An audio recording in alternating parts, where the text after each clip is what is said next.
Jai Hind everyone. Today we are going to study polynomials. In course of polynomials, we are going to study polynomials of degree 1, 2 and 3, zeros of a given polynomial, relationship between zeros and coefficients of a polynomial, and finally division algorithm of a polynomial. Before we move on, let us see whether we remember certain things. A polynomial can be decided according to 4 characteristics. 1. What kind of variables are there in the polynomial? 1, 2, 3, many, anything. Degree of a polynomial, then value of a polynomial, and then zeros of a given polynomial. Let's study each of them. Degree of a polynomial. When we have degree 1, it is called linear. Degree 2 would go by the name quadratic. Degree 3 cubic. Degree 4 biquadratic or quartic. Degree 5 goes by the name quintic. Value of a polynomial. Let us say I have a polynomial ex which goes by ex equal to x squared plus 2.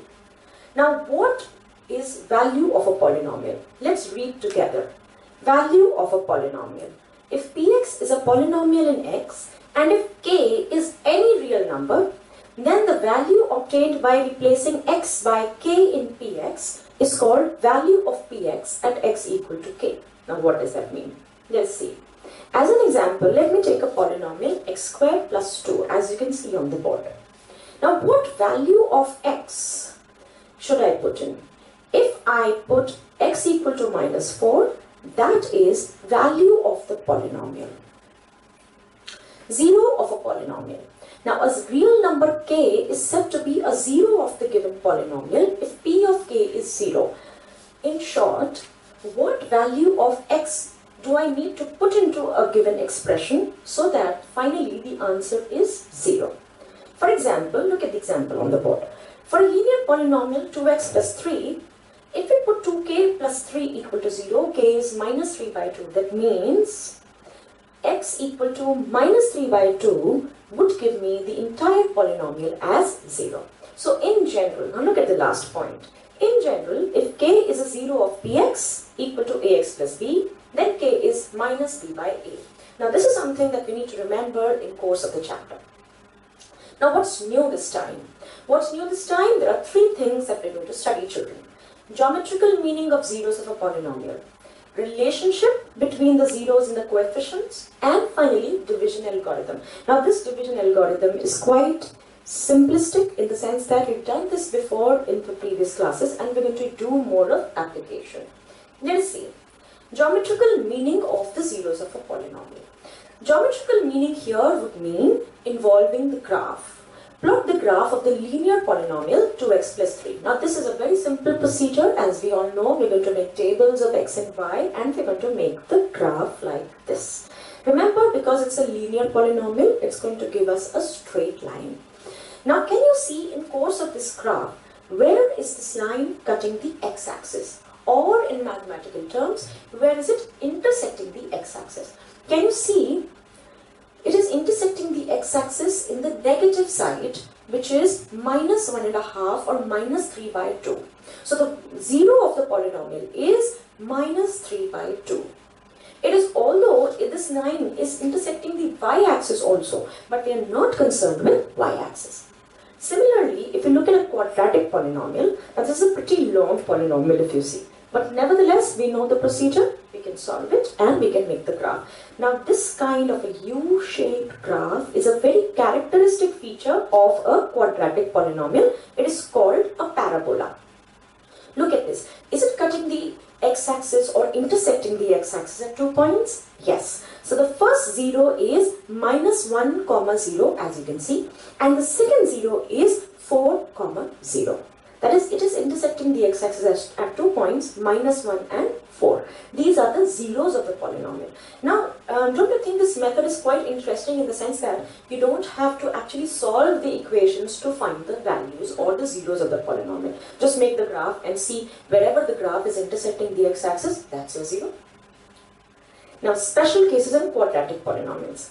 A question is, how many zeros do the following polynomials have? Now, let's see. Oh, the first one. I think 2. Yes. Why? Because the 2 points are A dash and A, and this graph is intersecting the x-axis at these 2 points. Same goes for B.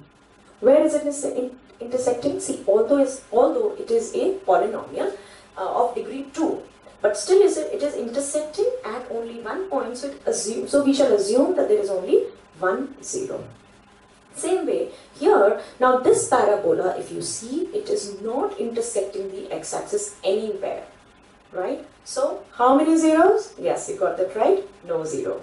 Same way here, no 0. Now this gives me some more examples. These are 6 small graphs. If you can see, the first one intersects at 1 point, so 1, 0. The second one, 2 points, 2 zeros. The third one, how many? Tell me. Yes, 3. Fourth one, 1. See, the fourth one is a little tricky. Look at the fourth part. The fourth part, the line is intersecting the x-axis only at 1 point, and the other point is on y-axis. So please do not get confused with that. The fifth part, yes, 1 point, and the sixth part, 1, 2, 3, 4. Look at the curves like this. It is 4 points. Testing time, solve exercise 2.1 and see if you can get the answers. Now this is exercise 2.1 of your NCERT, and let us solve that together. The first question says, graphs of y equal to px are given below for some polynomials px. Find the number of zeros of px in each case. You can take a second and see. The first point, yes, no 0. Second part, 1, 0. Third part, 1, 2, 3, 4. Can you see the graph like that? 4 points, so 4 zeros. Fourth part, 2 zeros. Fifth part, I can see it is 4 zeros. And the sixth part is quite an interesting graph, goes up and down, 1, 2, 3 zeros. Looks like 4, 5, but actually it is 3 zeros. Now, what is new this time? The first point was geometrical meaning of the zeros of a polynomial. Now, let us see relationship between zeros and coefficients of a polynomial.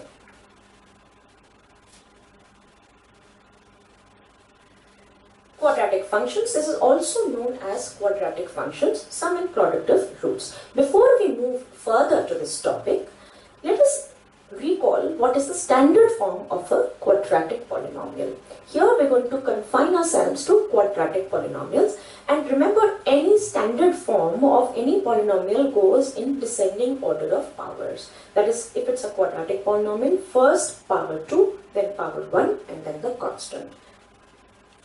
Now, the objectives here are to find sum and product of roots without knowing the actual value of x. See, in the first part of the chapter that we did not solve the polynomial. Here also, we're not going to solve the polynomials, and we're going to find out the roots, their products, and try to find out the roots.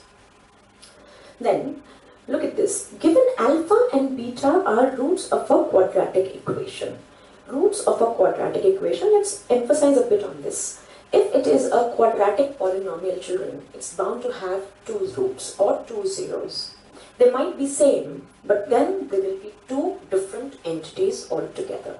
Let us say they are alpha and beta. Alpha and beta, as you can see, x1 is alpha, x2 beta, right? These are Greek alphabets. For example, look at the last sentence. For example, x squared minus 5x plus 6 equal to 0. Now, if you look at this polynomial, we can very well find the zeros by splitting the middle term. If we split the middle term, that is 5x, we're going to get 2 factors, minus 2x and minus 3x. On solving, it gives us the zeros 2 and 3. However, sometimes we do not need the values of x to help us solve the problem. Knowing the relationship between the quadratic equation, which is the equation, let's go back and see the last thing, x squared minus 5x plus 6 equal to 0, and its roots helps us save a lot of time. How? Let's see that. Derivation of the formula. See, the standard form that I was mentioning, look at the first sentence. Ax squared plus bx plus c equal to 0. This is the standard form. Why? Look closely. Ax squared, first the descending order, which is 2, then power 1, bx, then the constant c. It has 2 roots, alpha and beta. This tells us we can have the quadratic polynomial as x x minus alpha, x minus beta. That is what we've been doing.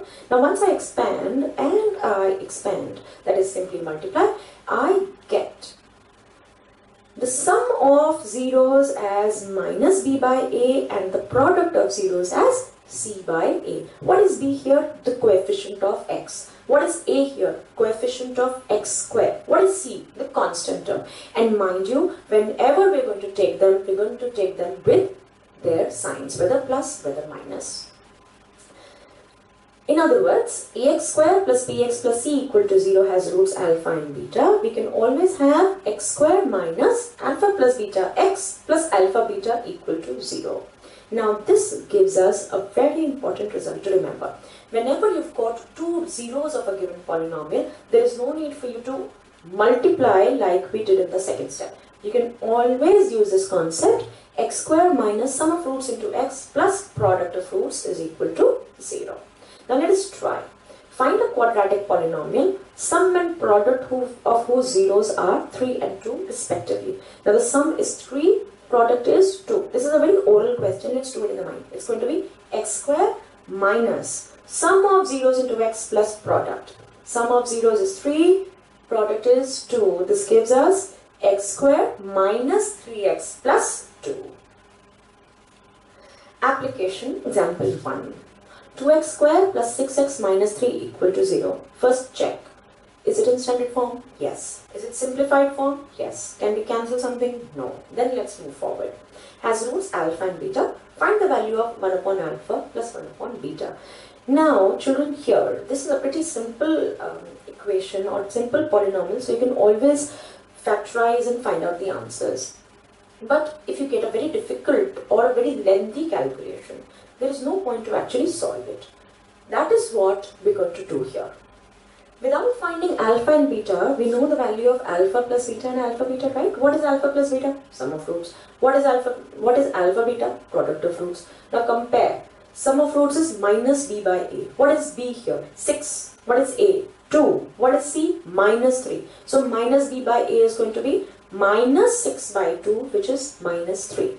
What is alpha beta? C by a. That is minus 3 by 2. Look at this.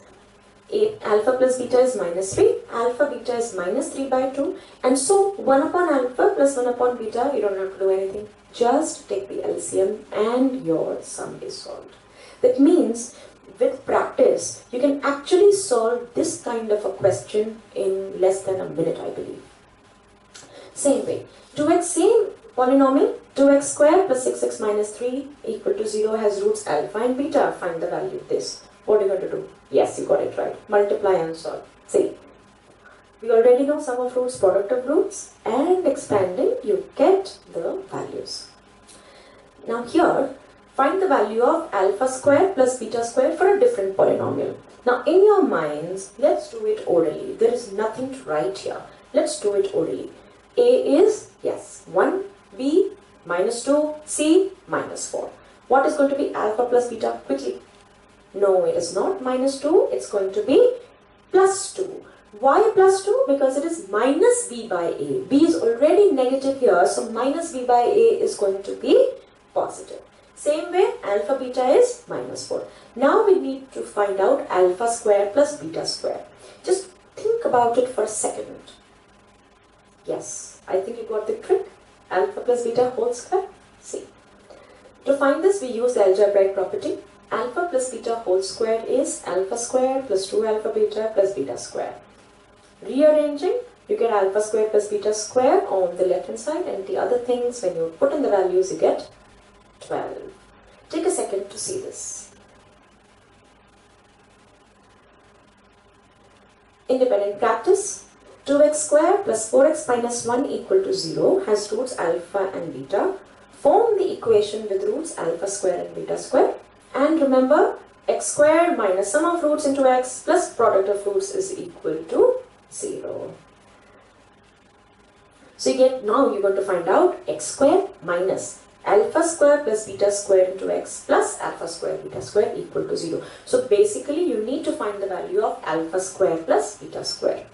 And in the third part, third term, alpha square beta square is nothing but the square of the product. So here the square of the product For that, let's find out the product first. It's, yes, minus 1 by 2 and alpha square and beta square we can very well find using this concept. Right, so in order to get the equation, find alpha square plus beta square and alpha square beta square. Let's move on to division algorithm for polynomials.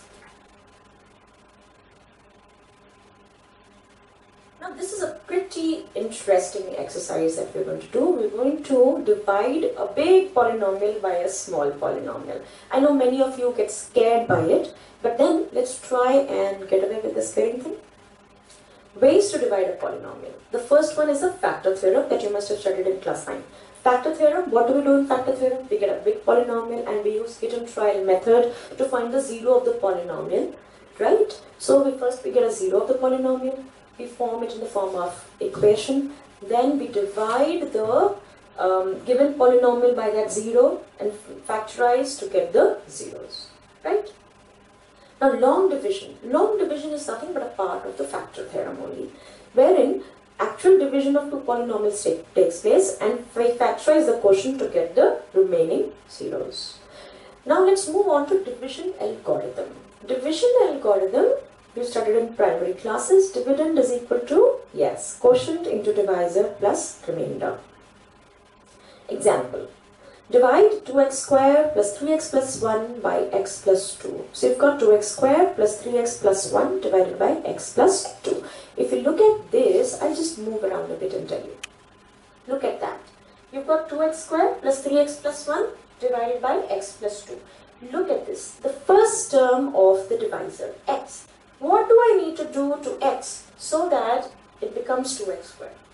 Yes, you got that right. I need to multiply by 2x. So I multiply the entire divisor by 2x. So x into 2x gives me 2x squared and 2 into 2x gives me 4x. Then we subtract as usual and you get 3x minus 4x minus x and plus 1 gets down and we get minus x plus 1.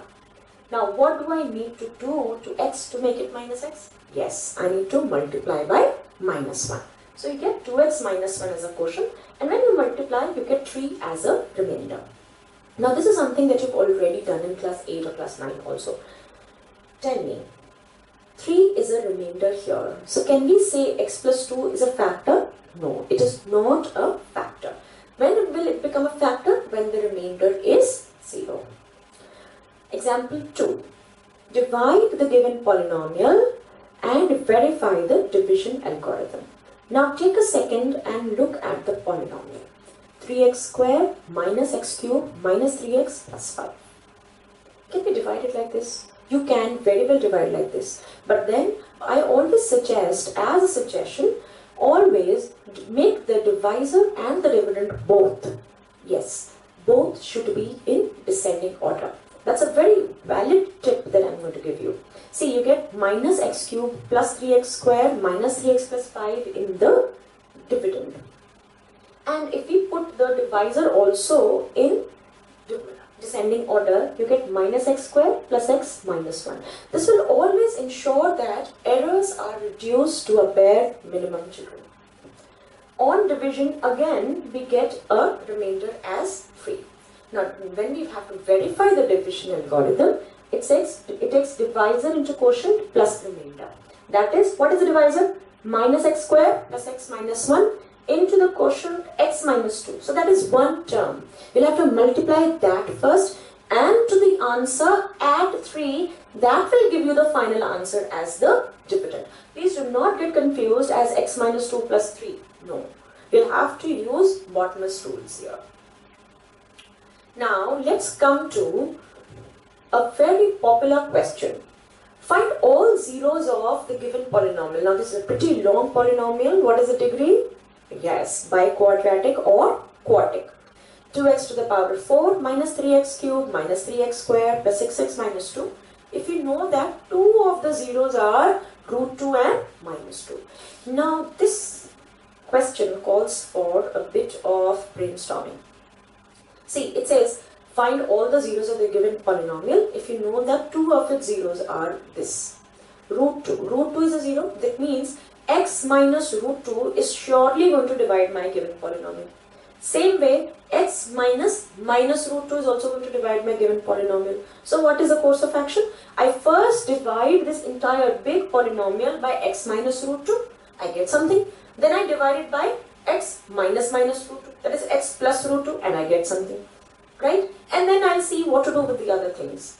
Right? That's the course of the, that's the usual course that we follow. Or now, pay attention. Rather than dividing the polynomial twice, can I multiply the two zeros? X minus root 2, x minus root 2. And I get x squared minus 2. Can you see? The divisor there, it is x squared minus 2. So I'm dividing it by the product of the zeros. This is saving a lot of time, children. Now when we divide, because it is given to be a factor, the remainder is going to be 0. And what is left in the quotient? I get a quadratic polynomial which I can very well factorize and get the zeros. 2x squared minus 3x plus 1. Yes, split in the middle term.